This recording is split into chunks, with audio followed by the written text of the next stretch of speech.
Steven Spielberg, I find quite confused. I think it's a privilege to call yourself just, and it's something that you have to earn. I find him to be, unfortunately, not as good at remembering the time that we spent together. But you know, you saved Hollywood.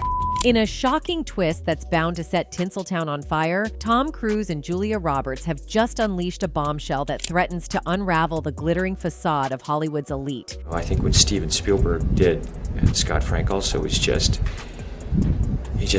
he knows it's there. And he talked more about his personal life. I know more about, him and his life. For years, Steven Spielberg has been the golden boy of the film industry. But behind closed doors, it seems the director's star-studded reputation might be hiding some dark, scandalous truths. Surprised when you saw all these accusations of in Hollywood? Was I surprised? I wasn't. Cruise and Roberts, longtime powerhouses in the industry, are now at the center of a storm, dropping explosive evidence that could change everything we thought we knew about Spielberg. So let's dive in. So Tom Cruise was absolutely glowing at the Oscars nominees luncheon last year, and it wasn't just from the spotlight. He was the toast of the event, with none other than Steven Spielberg, his former director and one-time buddy, singing his praises to the high heavens. Spielberg, who worked with Cruise on Minority Report and War of the Worlds, went all out, declaring that Cruise might have single-handedly saved Hollywood with the $1.48 billion juggernaut Top Gun Maverick. He even told Cruise, "You saved Hollywood's A." But you saved Hollywood. But here's the juicy twist. Spielberg and Cruise had been on the outs for nearly 20 years, and nobody's really talked about why. Enter industry insiders Kim Masters and Matthew Baloney, who recently spilled the tea on Masters' KRC-WFM radio show, The Business. Apparently, their falling out traces back to a rather dramatic chapter in Cruise's life around 2005. Back then, Cruise was head over heels for his new flame, Katie Holmes, and was also deep into his Scientology phase. His fervent promotion of both seemed to overshadow his movie duties, causing a serious rift with Spielberg. So while Cruise was busy championing his love life and his faith, he kinda left Spielberg and his film hanging. It still just goes on and tells a great story, but it's incredible what's happening in the world today. Fast forward to their reunion at the luncheon was nothing short of a Hollywood fairy tale. It's like they've turned the page and mended old wounds, proving that in Tinseltown, you never know when a dramatic plot twist might just be around the corner. So, remember that wild moment in May 2005 when Tom Cruise made headlines not for his movie, but for his dramatic couch-jumping stunt on Oprah's show? He was on a mission to show off his love for Katie Holmes, but it wasn't just the acrobatics that had everyone talking. Cruise, then a staunch advocate of Scientology, got into hot water for his outspoken views on psychiatry. I've never agreed with psychiatry. There is no such thing as a chemical imbalance. There's ways of vitamins. Cruise didn't hold back when he criticized his friend Brooke Shields for using antidepressants to treat her postpartum depression. His Scientology beliefs had him at odds with psychiatric therapy, and he was quick to label it all as pseudoscience. The drama escalated when he had a fiery showdown with Matt Lauer on Today. Cruise came off as combative, dismissing psychiatry and ripping into Ritalin, a D used for ADHD, telling Lauer, "You don't even know what Ritalin is." It was like a verbal fireworks show that left many stunned. Despite Cruise's later attempt to mend fences with an apology to Shields and an invite to his 2006 fairy tale wedding in an Italian castle, the damage to his once gilded reputation had already been done. It was a scandal that stuck to him like glue and was a stark reminder of how quickly Hollywood glamour can get tangled up in controversy. There was a lot of negative publicity, Masters said. At the time, she reported that Spielberg believed that Cruise's antics had overshadowed the release of War of the Worlds and cost the film some $30 million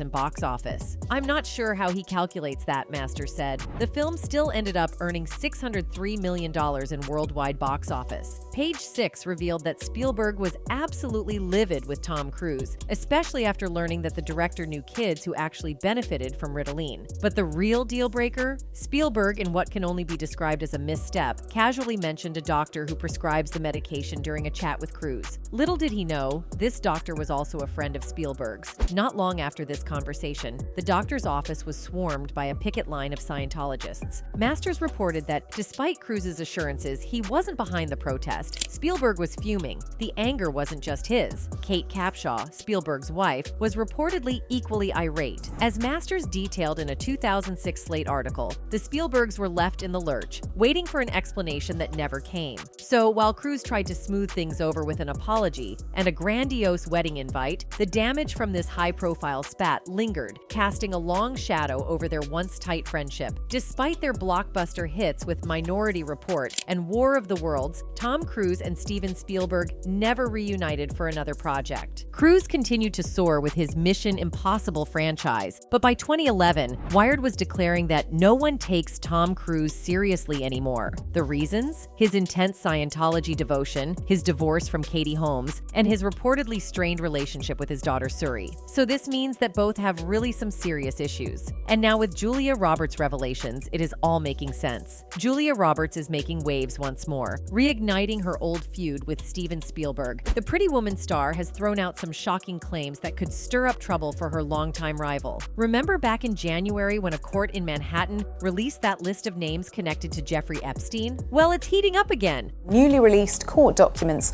relating to the Jeffrey Epstein.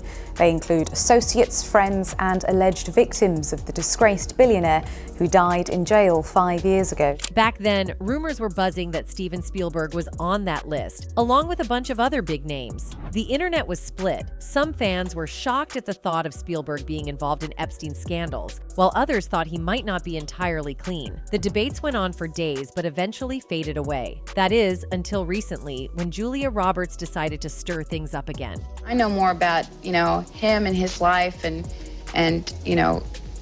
Amy Irving and what have you than I probably said about my own life. Julia Roberts and Steven Spielberg have a history of not getting along. Their feud goes all the way back to the late 80s when they were working on the movie Hook. Spielberg had some harsh words about Roberts' behavior on set, saying she was unprofessional and struggled to follow directions. At the time, Roberts was dealing with a messy personal life, including her rocky relationship with co-star Kiefer Sutherland. They were engaged and set to marry right after filming Wrapped, but things went south when Roberts discovered Kiefer cheating, leading to the engagement being called off. It wasn't what she wanted to do in the end.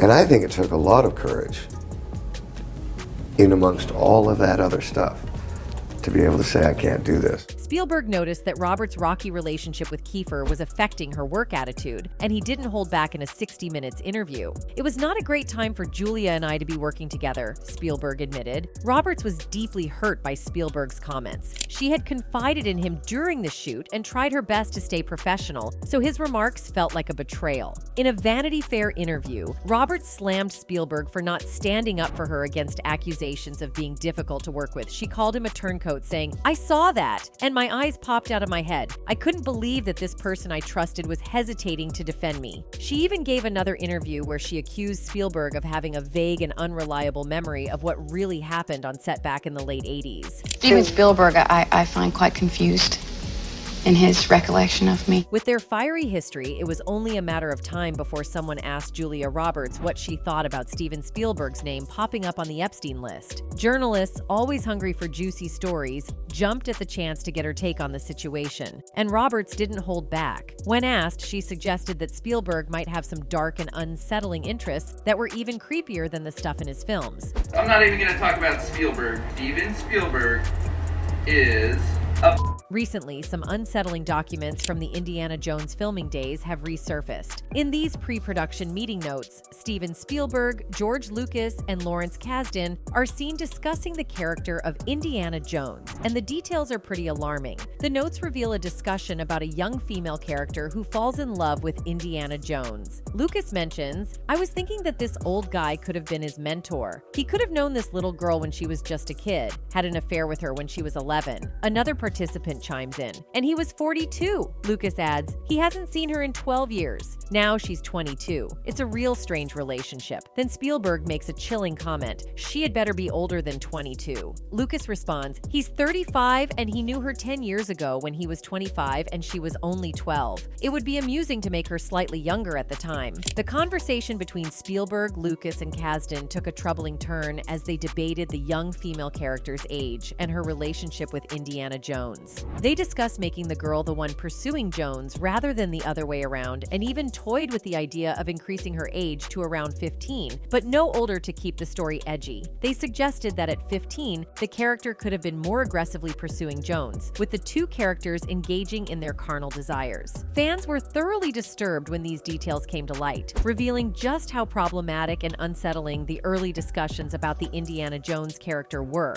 Like, seriously, who thought it was cool to make a young girl hook up with an older guy just to make the movie edgier? But hey, it's Hollywood, right? That place where all the shady stuff happens, where big shots use young, eager talents to satisfy their creepy cravings. It's messed up. When fans found out about this hair-raising detail from Indiana Jones, their reaction was something like this. 15-year-old in a relationship with a 27-year-old. Some fans might chalk it up to just art, separate from the creators' real lives, and maybe that's true. But movies often reflect society, right? So it's possible that Spielberg and others' odd preferences seeped into their films. If you think Spielberg's interest in young characters was a one-off, think again. There's talk that during Jurassic Park, he got pretty close with Ariana Richards. Allegedly, he sent her caregiver away so they could be alone in her hotel room, supposedly to go over lines. Sources claim Spielberg then put Richards in uncomfortable and confusing situations. Unfortunately, that first night was just the start of a series of strange encounters, with Spielberg allegedly taking advantage of her. Richards reportedly has been in therapy for years and avoids discussing the movie or giving interviews. After Jurassic Park, she did a few more films, but then left Hollywood behind. Now she's a painter, and maybe that's been her way of finding peace and expressing herself after everything she went through. I get really inspired to paint portraiture, I would say, is my very favorite thing. Ariana Richards left acting to escape years of alleged mistreatment by industry gatekeepers who should have known better. One such figure was Roman Polanski, a Polish director who's also a friend of Spielberg's. Not to jump to conclusions, but there's that saying about birds of a feather, right? Polanski, like Spielberg, has a troubling history with accusations of inappropriate behavior toward young women.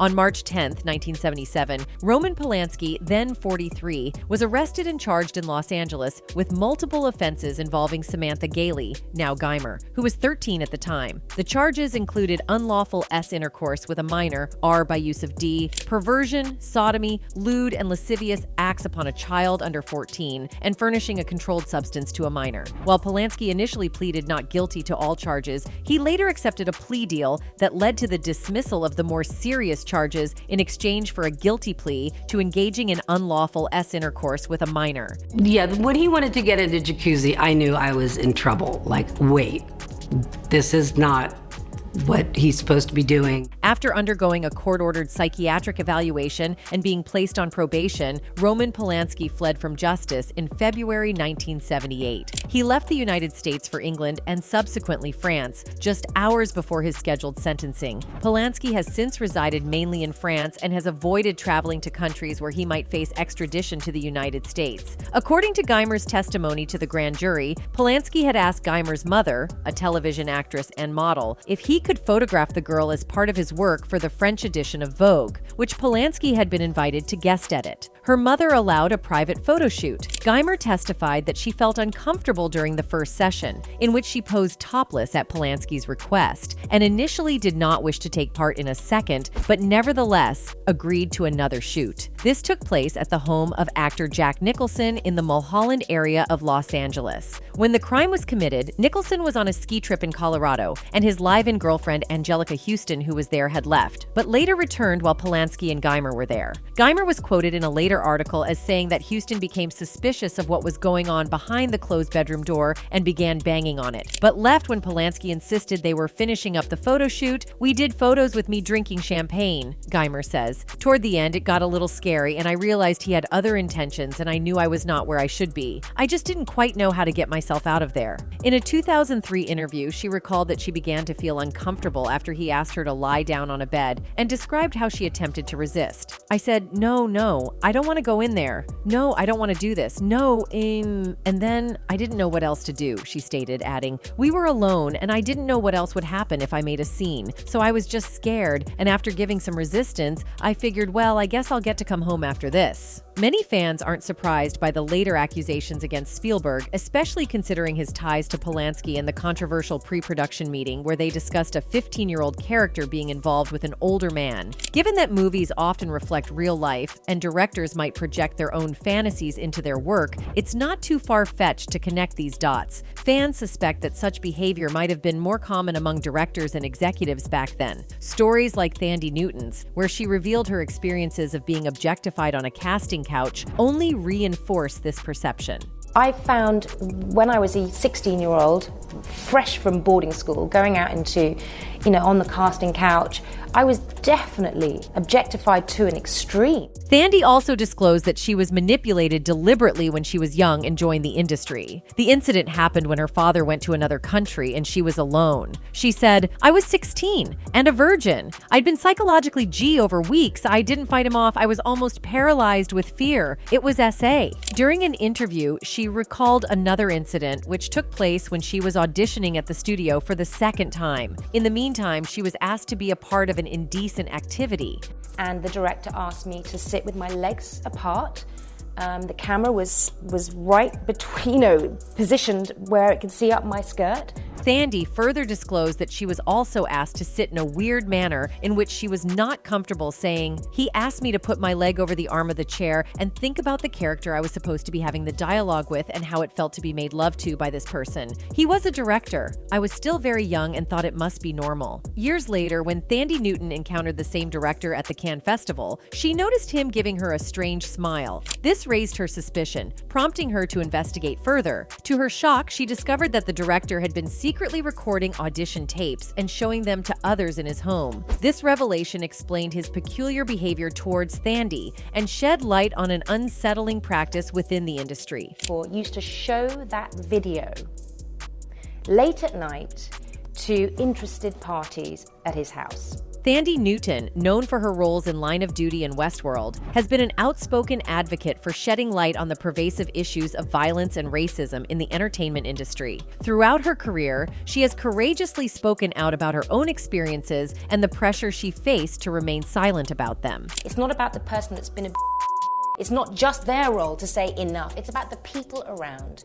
How much are the people that witness, how much are they perpetrators of the crime? During another interview with British Vogue, she has explained how these extremely violent incidents have changed her psychologically and physically as well. She said, "There's a moment where the ghost of me changed, and it was 16. He derailed me from myself utterly. I was traumatized. It was a kind of PTSD for sure. I was so distraught and appalled that a director had a young actress, and that it was happening elsewhere, minors getting A, and how F up it was. I was basically waiting for someone to come along and say, well, what shall we do about this?" Newton revealed that in the aftermath of her A, she struggled with eating disorders, resorting to controlling her food intake as a way to cope with the trauma. She said, "I punished my body to try and find my heart." It's crucial to note that while Spielberg hasn't been directly accused of mistreating Ariana Richards, there were allegations made by actor Crispin Glover in 2003. Glover, known for his role as George McFly in Back to the Future, claimed in his book and subsequent film What Is It? that Spielberg's interest in portraying young boys in compromising situations might hint at personal inclinations. Fans have speculated that directors might project their own fantasies in subtle ways through their movies, such as with the 1985 film. These discussions often bring up how themes in cinema can blur the lines between fiction and the creator's personal lives.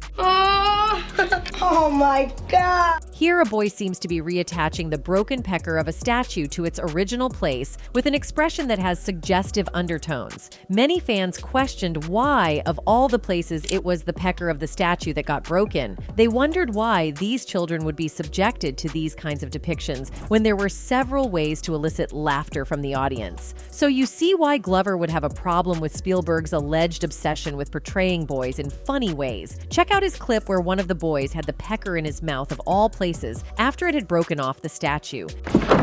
Oh, look! It often takes a long time for victims to gather the courage to speak out against such acts, and by then, the perpetrators may be older and less powerful, having already caused significant harm. This is why figures like Ariana Grande and Jennifer Lawrence advocate for immediate steps to protect people working in Hollywood. Lawrence argues that if we can create safe environments for animals during filming, we should prioritize doing the same for humans in such potentially toxic environments. She believes it's crucial to prevent these cases from happening in the first place, rather than waiting and hoping they don't occur again in the future. I mean, there's protections for animals, in filming. I think there need to be protections legally put in place to protect people when they're filming, human beings. It's unfortunately common for victims to already feel burdened by guilt, and public stigmatization only exacerbates their suffering. This tends to occur more frequently when the perpetrator is a wealthy or prominent public figure. In some cases, perpetrators manipulate the narrative to portray victims as criminals seeking financial gain, which further skews public perception. Sadly, the public often believes these narratives and may rally to the defense of the A, dismissing or discrediting the victim's account. One person wrote, "Back in 1993, I had a friend who worked for then Universal and expressed his disdain for Steve Spielberg, calling him a P. He was extremely angry when he spoke about Spielberg. Of course, at the time, I had never heard anything pertaining to Spielberg and minor children." Another one added, "Mothers and fathers, talk to your sons and daughters. Save them from having to seek mental help later in their lives because of these things that call themselves respectful men and women. Please." Spielberg hasn't faced legal action for the allegations against him yet. While Hollywood insiders might whisper about it behind closed doors, no one has had the courage to take him to court. With his name on Epstein's list and the surrounding controversies, it feels like it's only a matter of time before someone steps up. It's crucial to protect children from elites who might exploit their innocence for harm. That's all for today. See you in the next video. Until then, goodbye.